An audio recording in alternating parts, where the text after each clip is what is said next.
Wondering how to initiate a 401k rollover? Your first step is create an iTrustCapital account. This will begin your application process. After you've selected your account type, you'll need to select your funding method. Select Rollover and continue to fill out the application with all necessary information. Here you will select your plan administrator and account type from the drop-down menus. Next, you'll select whether the account is with your current employer. Then you will indicate how much you wish to roll over into your new IRA.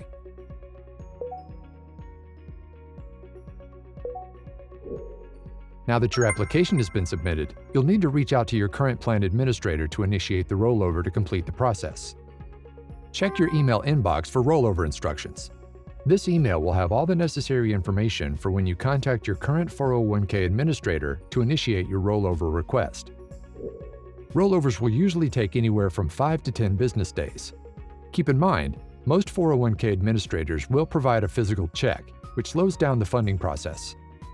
If you have not received an email confirmation from iTrustCapital that your account has been funded, you should contact your old 401k administrator to confirm your funds have been sent.